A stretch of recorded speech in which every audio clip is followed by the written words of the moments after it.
In 1858, a British magistrate in India got tired of Indian merchants breaking contracts and claiming they never signed them.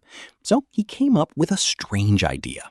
He'd have them press their palm and fingers onto the paper in ink, right next to their signature. He didn't know it yet, but he just stumbled onto one of the most important identity tools in human history. And here's the twist. He wasn't even trying to invent fingerprinting. He was just trying to scare people into keeping their word. That single moment says a lot about how identity actually worked before ID cards existed. It wasn't clean. It wasn't official.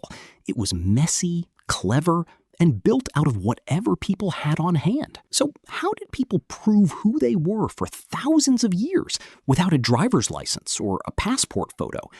That's what we're getting into today. And some of these methods are way stranger than you'd expect. For most of human history, this wasn't really a problem because most people never left the place they were born. If you lived in a small village, everyone already knew who you were. Your face, your family, your voice, that was your ID. The real trouble started the moment someone had to deal with a stranger, someone from outside their community, where nobody could just vouch for them by memory.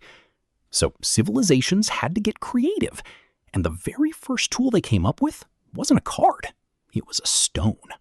Back in ancient Mesopotamia, thousands of years before paper even existed, people used something called a cylinder seal. It was a small carved stone, and when you rolled it across wet clay, it left a unique pattern behind, kind of like a stamp. People used these to sign contracts, confirm trades, and prove a document was really theirs. Some seals even had a person's name carved into them, along with their father's name and the god they worshipped. So when someone in the ancient city of Ur sealed a document, it might read something like, son of so-and-so, servant of this god. That was their version of a full name and ID number combined into one stamp. Egypt was doing something similar around the same time, and centuries later, Chinese emperors used carved jade and bronze seals for official documents. This wasn't just a fancy signature. It was often the only way to prove a document was legitimate at all, because most people back then couldn't read or write, so a written name alone didn't mean much. Now here's where it gets interesting, because seals worked fine for documents, but what about proving who you were as a person, especially if you were traveling somewhere far from home? This is where things get surprisingly advanced for how old this system is. Long before passports, there was something called a safe conduct letter. If you were a merchant or a diplomat heading into unfamiliar territory, a king or lord would give you a letter that basically said, "This person is under my protection. Let him pass safely." One of the earliest examples on record goes all the way back to 445 BC, when the Persian king gave an official letters that told every governor along his route to let the man through unharmed.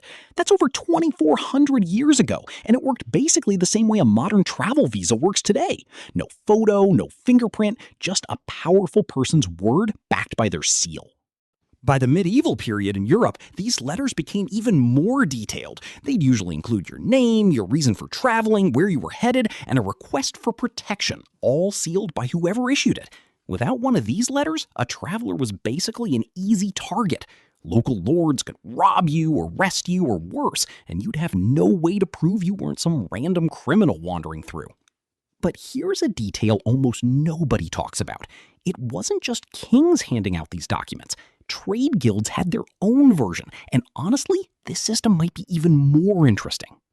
If you were a young craftsman in medieval Germany finishing your training, you didn't get an ID card. You got a letter from your guild called a Gesellenbrief. This letter proved you were a real trained tradesman, not just some guy claiming to be a blacksmith or a carpenter. It listed your skill level and your good standing with the guild. If you showed up in another city without one, you could be turned away from work, denied entry into guild halls, or treated as a fraud. This letter was recognized across cities and even across borders, all without a single government being involved. It was basically a professional identity card run entirely by tradespeople policing their own industry. Now, let's rehook this for a second, because I haven't even gotten to the part where things start feeling almost unbelievable by today's standards. Since most people through history couldn't rely on paper at all, they had to use their own bodies as identification. Literally. If you had a scar, a missing finger, a limp, an unusual birthmark, that became part of your legal description. Court and travel documents would sometimes list a person's height, hair color, and any noticeable marks, almost like a written photograph. If a criminal was missing an ear or had a scar across one cheek, that detail would get passed around by word of mouth or written record faster than you'd think, especially in a small town where a strange face already stood out. And then there's fingerprinting, which brings us back to that magistrate in India.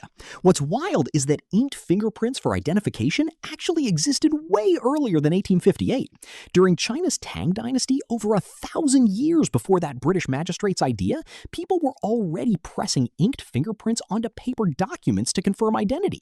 Nobody at the time understood the science behind it. They just noticed that everyone's print looked different, so it worked as a kind of built-in signature nobody could fake. Here's the detail that really gets me, though. When that British magistrate started using palm prints in the 1800s, his actual goal wasn't identification at all. He just wanted to scare people into honoring contracts because he figured most people would be too unsettled by leaving a print of their own hand to risk lying about a deal later. It wasn't until years later that people realized fingerprints were completely unique to each person, and that's when the entire modern fingerprinting system as we know it actually began. So if you put all of this together, you can see the real pattern. Before ID cards, identity wasn't one single system. It was layers stacked on top of each other.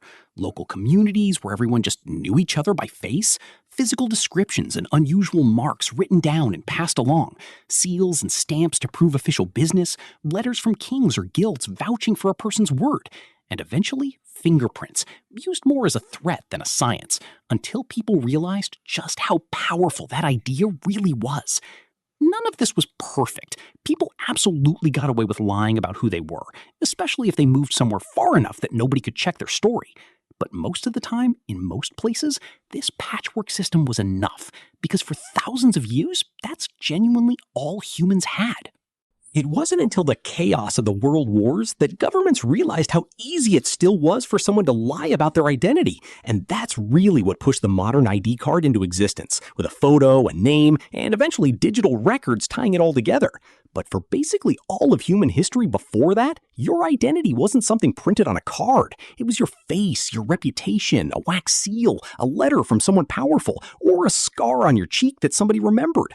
Subscribe if you want to see how people solved the next impossible problem before modern technology existed.